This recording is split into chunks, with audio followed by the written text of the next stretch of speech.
ನಮಸ್ಕಾರ ಫ್ಯಾಮಿಲಿ, ನಿಮ್ಮೆಲ್ಲರಿಗೋಸ್ಕರ ಬಂದ್ಬಿಟ್ಟು 3 premium segment ರೆಕ್ಲೈನರ್ಸ್ launch ಮಾಡಿದ್ದೀವಿ. ಅದ್ರಲ್ಲಿ ಫಸ್ಟ್ ಒನ್ ಬಂದ್ಬಿಟ್ಟು ನೋಡಿ, ಇದು ಬಂದ್ಬಿಟ್ಟು ಕಂಪ್ಲೀಟ್ ಹೈಬ್ಯಾಕ್ ಬರುತ್ತೆ. 3 ಮಾಡಲು ಇಂಪೋರ್ಟೆಡ್ ಮಾಡಲ್, ಇದೆಲ್ಲ ಬಂದ್ಬಿಟ್ಟು ದೊಡ್ಡ ಬ್ರ್ಯಾಂಡ್ ಸ್ಟೋರ್ಸ್ ಅಲ್ಲಿ ನಿಮ್ಗೆ ನೋಡೋಕೆ ಸಿಗುತ್ತೆ. ಸೊ ಇದು ಬಂದ್ಬಿಟ್ಟು 3 ಲಾಂಚ್ ಮಾಡಿದ್ದೀವಿ. ಇದ್ರಲ್ಲಿ ಬಂದ್ಬಿಟ್ಟು ನಮಗೆ ಒಳ್ಳೆ ಥೈ ಸಪೋರ್ಟ್ ಸಿಗುತ್ತೆ, ಫುಲ್ ಕಂಪ್ಲೀಟ್ ಸಪೋರ್ಟ್ ಸಿಗುತ್ತೆ. ಇದರಲ್ಲಿ ಎರಡನೇದು ಬಂದು ಇದರಲ್ಲಿ ಒಳ್ಳೆ ಲಂಬ ಸಪೋರ್ಟ್ ಇದೆ ಇದರಲ್ಲಿ. ಮತ್ತೆ ಹೆಡ್ ರೆಸ್ಟ್ ಬಂದ್ಬಿಟ್ಟು ಅಡ್ಜಸ್ಟಬಲ್ ಬರುತ್ತೆ ಇದರಲ್ಲಿ ಡಿಸೈನರ್ ಹ್ಯಾಂಡಲ್ ಕೊಟ್ಟಿದ್ದೀವಿ ಇದರಲ್ಲಿ. ಸೊ ಇದೊಂದು 12 ಮೋಟರ್ ಬರುತ್ತೆ, ಹೆಡ್ ರೆಸ್ಟ್ ಮೋಟರ್ ಬರುತ್ತೆ ಮತ್ತೆ ಫುಟ್ ರೆಸ್ಟ್ ಮೋಟರ್ ಬರುತ್ತೆ ಇದರಲ್ಲಿ. 3 ಎಕ್ಸ್ಕ್ಲೂಸಿವ್ ಡಿಸೈನ್ಸು. ಇದು ಮಾಡಿರೋದು ಬಂದ್ಬಿಟ್ಟು ಇಟಾಲಿಯನ್ ಟ್ಯಾನಿರೀಸ್ ಇಂದ ಇಂಪೋರ್ಟ್ ಮಾಡಿರೋ ಪ್ಯೂರ್ ಲೆದರ್ ಅಲ್ಲಿ ಮಾಡಿರೋದು.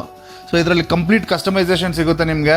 3 ಡಿಸೈನ್ಸ್ ನಮ್ಮ ಹತ್ರ ಅವೈಲೇಬಲ್ ಇದೆ, ಹೊಸದಾಗಿ ಲಾಂಚ್ ಮಾಡಿರೋದು. ಇಲ್ಲಿ ಯಾವುದೇ ಕಲರ್ ಕಸ್ಟಮೈಸೇಷನ್ ಆಗುತ್ತೆ, ಮತ್ತೆ ಕಾನ್ಫಿಗರೇಷನ್ ಕಸ್ಟಮೈಸೇಷನ್ ಆಗುತ್ತೆ. ಇಲ್ಲ ರೆಕ್ಲೈನರ್ಸ್ ಬೇಡ, ನಿಮ್ಗೆ ಬರೀ ಸ್ಟ್ಯಾಟಿಕ್ ಬೇಕು, ಇದರಲ್ಲಿ ಸೇಮ್ ಡಿಸೈನ್ ಅಂದ್ರೂ ನಾವು ಮಾಡೋಕ್ಕಾಗುತ್ತೆ. ಸೊ ಇದೆಲ್ಲ ನೀವು ಎಕ್ಸ್ಪೀರಿಯನ್ಸ್ ಮಾಡ್ಬೇಕಂದ್ರೆ ಸೋಫಾ ಕಲೆಕ್ಟಿವ್ ಸ್ಟೋರ್ ನ ವಿಸಿಟ್ ಮಾಡಿ. ಹೊಸ ಕಲೆಕ್ಷನ್ಸ್ಗೆ, ಹೊಸ ಆಫರ್ಸ್ಗೆ ನಮ್ಮ ಪೇಜ್ ನ ಫಾಲೋ ಮಾಡ್ಕೊಳ್ಳಿ ಅಂತ ಹೇಳ್ತಾ ಥ್ಯಾಂಕ್ ಯು.